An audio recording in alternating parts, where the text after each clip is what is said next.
Hello friends, welcome back to gold Vel Abija channel.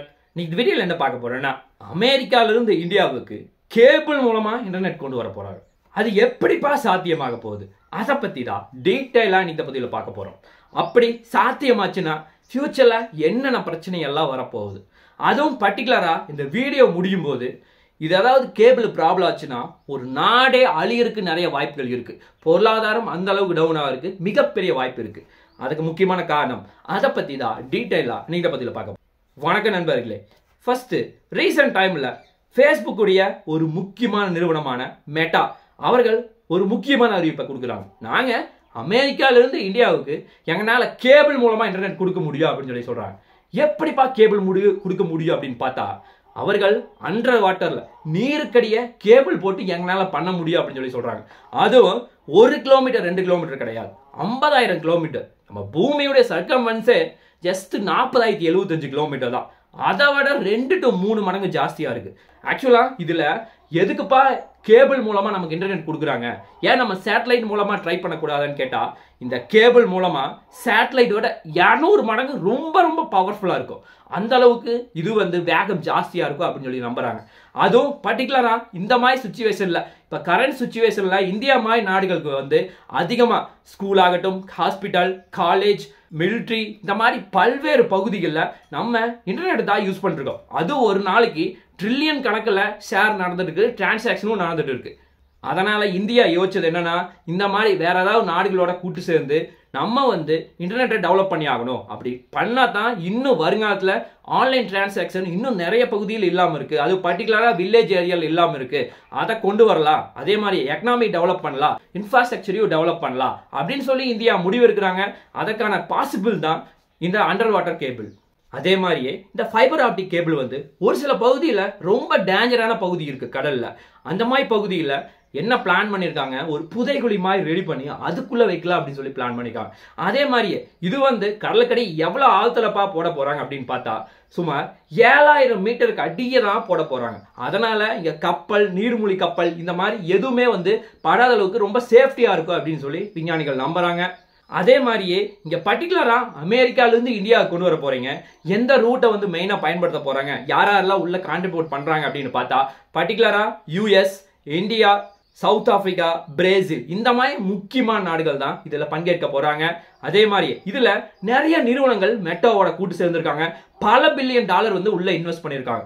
Meta நிறுவனம் இன்னொரு முக்கியமான பிளானையும் வச்சிருக்காங்க.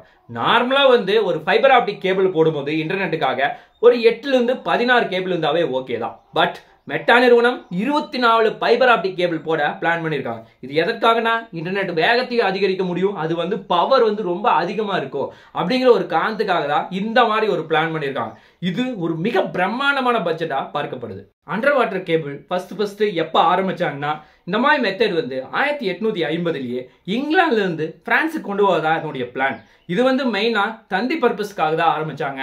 பட் இது நிறைய டெக்னிக்கல் இஷ்யூ வர்ற காரணத்தினால 1 to 2 மாசத்திலேயே டோட்டலா க்ளோஸ் பண்ணிட்டாங்க. அதன் பிறகு 1858ல இன்னொரு பக்கம் முக்கியமா ஃபோக்கஸ் பண்ணாங்க. அதுவும் பர்டிகுலரா அயர்லாந்துல இருந்து நியூ ஃபவுண்ட்லாண்ட் அப்படின்னு சொல்லப்படக்கூடிய அந்த பகுதிக்கு கொண்டு போவதா என்னுடைய திட்டமா இருந்தது. அது ஆரம்பிச்சு கொஞ்ச நாளையே டிராப் ஆயிடுச்சு. அதுல அவ்வளோ பெரிய பிரச்சனைகள் இருக்குது. அதுவும் பர்டிகுலரா இந்தியா யூஎஸ் போறதுக்கு கிட்டத்தட்ட 50,000 கிலோமீட்டர் தேவைப்படுது. இங்க நிறைய நாடுகள்ல ஜியோ பொலிட்டிக்கல் வைஸா இஷ்யூ வரக்கு நிறைய வாய்ப்பு இருக்கு. அது எல்லாத்தையுமே எப்படி கண்ட்ரோல் பண்ணுவாங்கிறது தெரியல. அதே மாதிரி இன்னொரு முக்கியமான பிரச்சனை, இயற்கை பேரிடர் அப்படிங்கிறது வந்துச்சுன்னா இந்த ஃபைபர் ஆப்டிக் கேபிள் டோட்டலா அழியறதுக்கு நிறைய வாய்ப்புகள் இருக்கு. அதுவும் பர்டிகுலரா பூகம்பம் ஆகட்டும், சுனாமி, நிலநடுக்கம், இந்த மாதிரி எந்த நேச்சுரல் டிசாஸ்டர் வந்தாலும் ரொம்ப ரொம்ப சிரமம் தான். அதே மாதிரியே மேன்மேட் இஷ்யூவும் நிறைய இருக்கு. அதுவும் பர்டிகுலரா எல்லா கப்பலையும் கடலோரத்தில் கொண்டு போய் நம்ம நிறுத்துவோம். அது பர்டிகுலரா நங்கூரம்னு சொல்லுவா.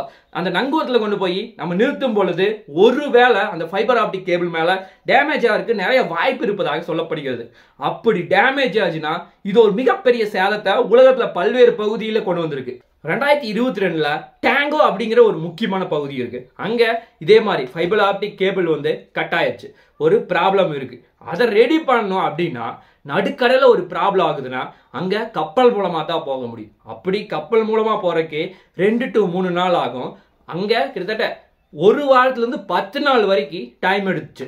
அவ்வளோ நாட்கள் கழிச்சு தான் அந்த இன்டர்நெட் ஃபைபர் ஆப்டிக் கேபிளையே ரெடி பண்ண முடிஞ்சிச்சு. அப்படி 10 நாள் ஆச்சுன்னா ஒரு நாளைக்கு $5000 வந்து செலவாகுது. ஒரு நிமிஷம் நிறுத்தினாவே. அப்படின்னா இவ்வளோ நாட்கள் நிறுத்தினா ஒரு மிகப்பெரிய செலவு நாட்டுக்கு ஏற்படும் அப்படின்னு சொல்லி நம்புறாங்க. அதே மாதிரியே இன்னொரு முக்கியமான பிரச்சனை 2023ல செங்கடல்ல இதே மாதிரி ஒரு முக்கியமான இஷ்யூ ஆச்சு. இது என்னன்னா, கடல்ல இருக்கிற அந்த நங்கூரை வந்து அந்த ஃபைபர் ஆப்டிக் கேபிள் மேல ஏறி ஒரு மிகப்பெரிய சேதத்தை உண்டு வந்துச்சு. அதாவது அது மட்டும் இல்லாம அந்த கப்பலை பாலிஸ்டிக் மிசைல் மூலமா அது ஒரு சேதத்தை ஏற்படுச்சு. இதனால இந்த ஃபைபர் ஆப்டிக் கேபிள் வந்து ஒரு மிகப்பெரிய டேமேஜ் ஆயிருக்கு. இதனால கிட்டத்தட்ட $4 பில்லியன் மேல செலவாயிருக்கு. இது எல்லாமே ரெடி பண்ணது மட்டும் இல்லாம நாட்டினுடைய ஜிடிபி அழிறவுக்கு ஒரு மிகப்பெரிய ஒரு சுச்சுவேஷனை கொண்டு வந்து விட்டுருக்கு. அதே மாதிரி இன்னொரு முக்கியமான இஷ்யூ என்னன்னா, வேணும்னே அதாவது ஒரு அண்டை நாடு இருக்கு, அவர்கள் நினைச்சாங்கன்னா நம்ம நாட்டை வந்து போட்டு தள்ளணும் அல்லது ஏதாவது சதி வேலை பண்ணணும் அப்படின்னா இந்த ஃபைபர் ஆப்டிக் கேபிள் மூலமா எளிதாக வந்து இந்தியா மாதிரி நாடுகளை அட்டாக் பண்ணுறதுக்கு ரொம்ப இது உதவியா இருக்கும். அதுவும் பர்டிகுலரா சீன கடல்லாம் வந்து நம்ம ஃபைபர் ஆப்டிக் கேபிளை கொண்டு வரவே முடியாது. அதற்காக நம்ம வேற ஏதாவது மாற்று வழியை கண்டுபிடிச்சுட்டு ஆகணும். அதுவும் பர்டிகுலரா யூரோப் ஆகட்டும், மிடில் ஈஸ்ட் ஆகட்டும், இந்த மாதிரி பகுதியில் நம்ம எளிதாக கொண்டு வர முடியும். ஏன் அப்படின்னா அந்த பகுதி எல்லாமே ரொம்ப ரொம்ப சேஃப்டியான பகுதி. இவ்வளோ பிரச்சனை வரும், அப்புறம் எப்படி மெட்டா நிறுவனம் ஓகே சொல்லியிருக்காங்க அப்படின்னா, அவர்கள் அங்கே ரிஸ்க் எடுக்க தயாராக இருக்கோம், பட் இந்த ப்ராஜெக்டை எங்களால் கம்ப்ளீட்டும் பண்ண முடியும், சக்ஸஸ்ஃபுல்லாக ரன் பண்ண முடியும் அப்படின்னு சொல்லி சொல்கிறாங்க. அதற்கு என்ன மாதிரி சொல்யூஷன் எடுத்தாலாம் சூப்பராக இருக்கும் அப்படின்னு பார்த்தா, பர்டிகுலராக இந்த தென்சீன கடல் பகுதி இல்லாமல் வேற ஏதாவது பகுதியை சூஸ் பண்ணலாம், ஃபர்ஸ்ட் ஒரு ஆப்ஷன். அதே மாதிரியே இன்னொரு முக்கியமான சொல்யூஷன் என்னன்னா, நிறைய பக்கம் வந்து எதிரிகள் அச்சுறுத்துவாங்க. அந்த மாதிரி பகுதியில் நம்ம பாதுகாப்பை அதிகரிக்கலாம், அல்லது ஆழ்கடல் பகுதியெல்லாம் பதிச்சிட்டோம்னா ரொம்ப ரொம்ப சேஃப்டியாக இருக்கும். இது எல்லாமே பொறுத்து தான் பார்க்க வேண்டும் மெட்டா நிறுவனம் எந்த அளவுக்கு கொண்டு போக போறாங்க. அப்படி கொண்டு வந்துட்டா இந்தியா எவ்வளவு தூர வளர்ச்சி நோக்கி போக போகுது, இல்ல யூஎஸ் வந்து மெட்டா நிறுவனத்தின் மூலமா ஏதாவது இந்தியாவை டாமினேட் பண்ண பிளான் பண்றாங்களா அல்லது ஒரு மிகப்பெரிய ரிஸ்க் எடுக்கிறாங்களா அப்படிங்கிறது எல்லாமே போக போகத்தான் தெரியும். ஜஸ்ட் வந்து இது ஒரு இன்ஃபர்மேஷனாக தான் பார்க்கப்படுது. பார்க்கலாம் என்ன நடக்குது என்று சொல்லி நாளைக்கு இன்னொரு நல்ல ஒரு வீடியோவில் உங்களை நான் சந்திக்கிறேன். நன்றி, வணக்கம்.